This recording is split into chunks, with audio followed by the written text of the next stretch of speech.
PM Modi ने video conferencing के जरिए मैरीटाइम इंडिया समिट का इफ्तिताह किया। 3 दिनों तक चलने वाली इस समिट में 50 ममालिक से ज़्यादा शामिल हैं। पीएम मोदी ने अपने खिताब में कहा कि हिंदुस्तान न सिर्फ अपनी बल्कि दुनिया में दीगर ममालिक में तरक्की और बेहतर ताल्लुकात का ख्वाहा है और इसके हवाले से कोशिशें भी लगातार जारी हैं।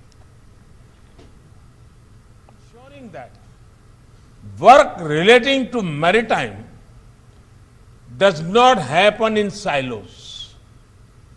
We recently made the ambit wider by renaming Ministry of Shipping and Ministry of Ports, Shipping and Waterways.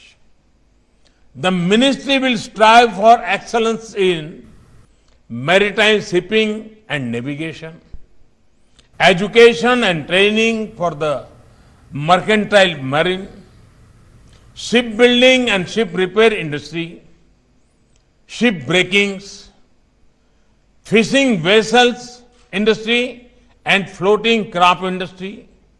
Friends, the Ministry of Port, Shipping and Waterways has created a list of 400 investable projects.